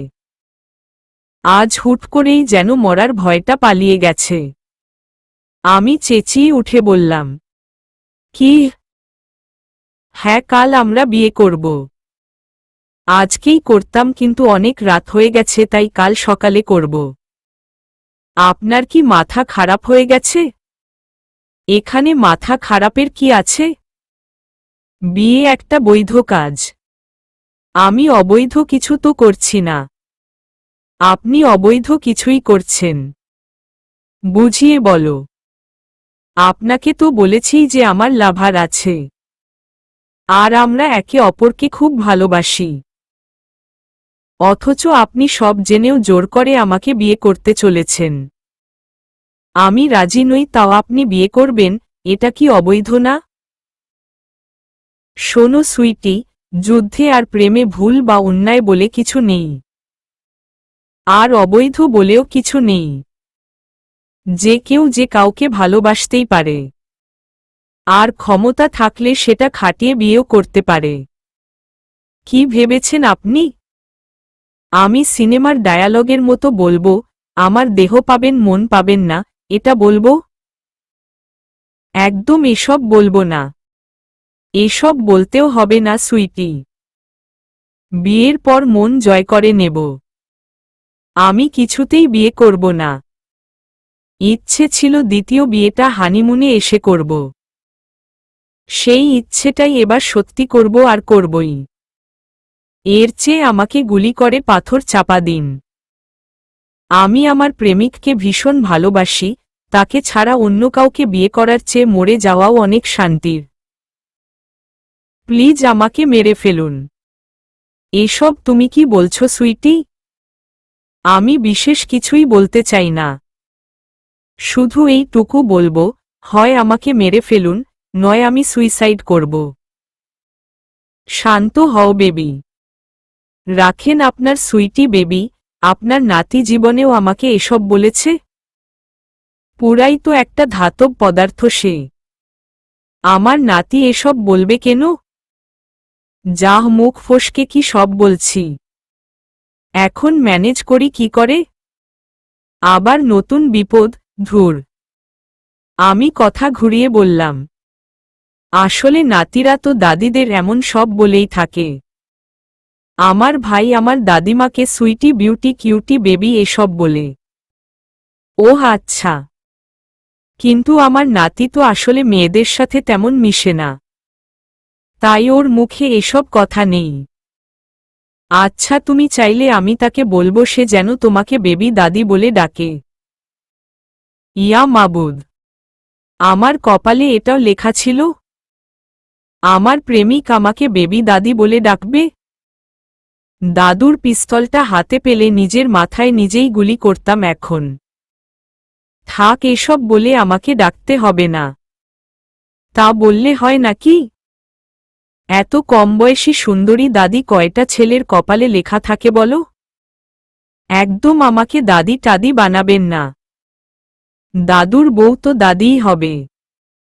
আমি কিছু বলতে যাব তখনই হঠাৎ দরজায় নক। দরজা খুলতেই তিতাসকে দেখে তো আমরা দুজনই অবাক। সে যে এখানে আসবে তা আমি ভাবতেই পারিনি। তিতাস তীক্ষ্ণ চোখে দাদুর দিকে তাকিয়ে সামনে এগিয়ে এলো, তারপর আমার বাম হাতটা শক্ত করে ধরে টেনে দরজার দিকে যেতেই দাদু বললেন, দাঁড়াও। তিতাস কিছু না বলে দাঁড়িয়ে গেল। তুমি তোমার দাদিকে নিয়ে কোথায় যাচ্ছ? স্টপ দাদু। খবরদার তুমি কুসুমকে আমার দাদি বলবা না। দাদুর বউকে তো দাদিই বলে মানুষ। সে আমার দাদি নয়, বরং সে তোমার নাতি বউ। কথাটা বলেই তিতাস আমাকে বলল, যাও তোমার দাদা শ্বশুরকে সালাম করে এসো। আমি টুপ করে গিয়ে সালাম করে আবার তিতাসের পাশে দাঁড়িয়ে বললাম, আবার হাত ধরো বাবু। তিতাস কিছু বলার আগেই দাদু বললেন, এসব কি হচ্ছে তিতাস? আমাদের রিলেশনের বয়স প্রায় ৩ বছর। আমরা একে অপরকে ভালোবাসি আর তুমি হুট করেই তাকে নিজের বউ বানিয়ে বাড়িতে আনলেই আমি মানব নাকি? তিতাসের কথায় দাদু অবাক হলেন না। তার ভেতরে তেমন রিয়াকশন দেখলাম না। উনি বেশ স্বাভাবিকভাবেই বললেন, এই কথাটা বলতে তোমার এতদিন লাগলো? তিতাস মাথা নিচু করে বলল, সাহস পাইনি। হুট করে আজ এত সাহস কোথায় পেলে? তিতাস জবাব দিল না। দাদু আবার বলতে শুরু করলেন, এখন তো দেখছি তোমার নায়িকা মৌসুমী গার্লফ্রেন্ডই বেশি সাহসী। তিতাস অবাক চোখে তাকিয়ে বলল, মানে? দাদু মুচকি হেসে বললেন, সেদিন ব্যাংক থেকে বের হয়ে গাড়িতে উঠতেই মোখলেস বলল এই মেয়েটা নাকি আমার গার্লফ্রেন্ড। বিষয়টা খটকা লাগল। যদিও মেয়েটাকে জিজ্ঞেস করার পর বলল ভুল করে বলে ফেলেছে। তখন আমার সন্দেহ আরও বেড়ে গেল। আমি তাকে জোর করে গাড়িতে তুললাম। বললাম সত্যি কথা না বললে গুলি করে বালিচাপা দেব। সে বলল তার প্রেমিকের গাড়িটাও নাকি এমনই দেখতে, তাই সে ভেবেছে এটা তার প্রেমিকের গাড়ি। সে সিনেমা প্রেমী, তাই চেয়েছে গাড়ির সাথে ধাক্কা খেয়ে রোমান্টিক একটা ঘটনা ঘটাতে। তাই সে তার বন্ধুদের ডেকে এনে বখাটে ছেলে সাজিয়ে এসে আমার গাড়ির সাথে ধাক্কা খেয়েছিল। তবে সে ভাবতেই পারেনি যে এটা একটা দাদু বয়সী লোকের গাড়ি। ওর মুখে এমন কথা শুনে সত্যিই আমি খুব অবাক হয়েছিলাম। আর সবচেয়ে বেশি অবাক হয়েছিলাম যখন দেখলাম মেয়েটার ফোনের হোম স্ক্রিনে তোমার ছবি। আমি ভীষণ খুশিও হয়েছিলাম এই ভেবে যে আমার নাতি জীবন সঙ্গী বাছাই করতে ভুল করেনি। এত সরল একটা মেয়ে আমার বাড়ির বউ হবে এটা ভাবতেই আনন্দে বুকটা ভরে গেল। তখন ভেবেছিলাম কিছু জিজ্ঞাসাবাদ করে তাকে ছেড়ে দেব, কিন্তু ওর ফোনের হোম স্ক্রিনে তোমার ছবি দেখে বাধ্য হলাম তাকে বাড়ি আনতে। যাকে বাড়ির বউ বানাবো তাকে তো একটু যাচাই করে দেখতেই হবে। এছাড়াও আমার মাথায় একটা প্ল্যান এলো। একরোখা গোয়ার নাতিকে একটু নাকানি চুবানি খাওয়ানোর সুবর্ণ সুযোগটা হাতছাড়া করতে চাইনি। তুমি আমাকে দিন রাত জ্বালাও হিরো, তাই তোমাকেও জ্বালানোর একটা সুযোগ পেলাম। তাই আমি কুসুমকে থ্রেড করলাম। বললাম আমি গুন্ডাদের গডফাদার। আমার কথা মতো না চললে গুলি করে বালিচাপা দিয়ে দেব। সে ভয় পেয়ে গেল আর সেই ভয়টাকেই কাজে লাগিয়ে এত দূরে এলাম। আমি জানতাম তুমিও কুসুমের পেছনে পেছনে এখানে আসবে, তাই তোমার জন্য একটা রুম বুক করেছি। এখন তুমি নিজের রুমে যাও তো। আমি কুসুমের সাথে একটু সিনেমার গল্প করব। বাপরে বুদ্ধি মাইরি। আগে থেকেই জানতো তিতাস আমার বয়ফ্রেন্ড, তাও একটুও বুঝতে দেয়নি। কি ভয়ানক সাংঘাতিক লোক! এজন্যই তিতাসকে দেখিয়ে দেখিয়ে ওসব করেছে। আর আমি মনে মনে কত কি ভেবেছি। তিতাস চেঁচিয়ে উঠে বলল, একদম অন্যের বউয়ের সাথে কোনো গল্প নয়। এই রুমে আমরা তিনজনই থাকব। বাব্বা, হবু বউকে একটুও ছাড়তে পারছ না? অনেক জ্বালিয়েছ দাদু, এবার থামো। পরের দিন আমরা ফিরে এলাম। দাদু আমাকে নিজে গিয়ে আমাদের বাড়িতে রেখে এলেন আর বিয়ের তারিখও পাকা করে এলেন। বাড়িতে এসে জানলাম দাদু আগেই বাড়িতে বাবা মায়ের সাথে যোগাযোগ করে সব বলে ঠিকঠাক করেই রেখেছেন। দাগ থেকে যদি ভালো কিছু হয় তাহলে দাগই ভালো, আর ধাক্কা থেকে যদি প্রেমিক বর হয়ে যায় তাহলে ধাক্কা খাওয়া ডাবল ভালো। বাসর ঘরের বিছানায় ঘোমটা দিয়ে বসে আছি। দরজার আওয়াজে হালকা ঘোমটা সরিয়ে দেখলাম দাদু আর তিতাস ঠেলাঠেলি করছে। তিতাস কিছুতেই দাদুকে ভেতরে আসতে দেবে না। এদিকে দাদু ভেতরে এসেই ছাড়বেন। অবশেষে দাদু জোর করেই ভেতরে এলেন। বিছানায় বসে তিতাসের দিকে তাকিয়ে বললেন, এতদিন তো আমাকে পাহারা দিয়ে রেখেছ, আজ আমি তোমায় পাহারা দেব হিরো। তিতাস মুখটাকে তেতো করে বলল, একদম না দাদু, এখনই নিজের ঘরে যাও। দাদু দুষ্টুমির চোখে তাকিয়ে বললেন, উহু, তোমার আর দাদিমার বাসর ঘরে কি আমি পাহারা দিয়েছিলাম? দিয়েছ তো, তবে আমার আর তোমার কুসুম দাদির বাসর ঘরে। দাদু একদম কুসুমকে আমার দাদি বলবা না। দাদু আমার মাথায় হাত রেখে বললেন, অনেক বছর আগে আমার রাঙা বউ অভিমান করে না ফেরার দেশে চলে গেছে। এতগুলো বছর পরে আমার রাঙা বউ আবার ফিরে এসেছে। আমি মুখ তুলে দাদুর দিকে তাকালাম। তার চোখে আমি তার রাঙা বউকে দেখতে পেলাম। কতটা গভীর মমতায় সে তার রাঙা বউকে মনের গহীনে আগলে রেখেছেন। তিতাস বলল, অন্যের বউকে নিজের বউ ভাবা বাদ দাও দাদু, আর এখন যাও। দাদু দুষ্টুমির চোখে তাকিয়ে বললেন, ঠিক আছে, আমি দরজার ওপাশেই আছি। পরিস্থিতি বুঝে দরজা ভাঙা হবে। টিকটিকি, তুই আজকেও আয়। কথাগুলো বলেই দাদু মুচকি হেসে বেরিয়ে গেলেন। দাদু চলে যাবার পর তিতাসকে বললাম, কি গো, ঘোমটা সরাবে না? এজন্যে তো কখনো ঘোমটা দাওনি, আজ একটু থাকো না ঘোমটা দিয়ে। মানে কি? তোমার আহম্মকি আমাকে নাকানি চুবানি খাইয়েছে, তোমার শাস্তি প্রাপ্য আছে। আমার আহম্মকির জন্যই আজ বাসর ঘরে বসে আছো, নইলে চুল দাড়ি পেকে যেত, তাও তো বাড়িতে বিয়ের কথা বলতে পারতে না। ঠিকই বলতাম, কোনো মোল্লার দৌড় কোনো মসজিদ পর্যন্ত তা আমার জানা আছে। ভেবেছিলাম তুমি পাগলি। এখন কি সুস্থ মনে হচ্ছে? না, এখন মহাপাগলই মনে হচ্ছে। কি? ঘোমটা সরাচ্ছি বাবা, জোরে কথা বলো না, বুড়ো দরজা ভাঙতেও পারে। সকালে ঘুম ভাঙতেই নাতি নাতনি ননদ দেবরদের সাথে দেখা হলো। আমি ভীত চোখে তাকিয়ে আছি। ননদিনী কাছে এসে বলল, তোমায় কিন্তু দাদিমা বলেই ডাকব। কেন? তোমাকে দাদিমাতেই মানায়। আমাকে কি বুড়ি বুড়ি লাগে? কি কপাল আমার! বিয়ের 1 সপ্তাহ পরে আমরা হানিমুনে এসেছি, তবে 3 জন, আমি, তিতাস আর দাদু। দাদু যতদিন বেঁচে থাকবেন ততদিন নাকি আমাদের পাহারা দেবেন। একরোখা গোয়ার ছেলেটা গ্যারাকলে পড়েছে। আমার অবশ্য ভালোই লাগছে।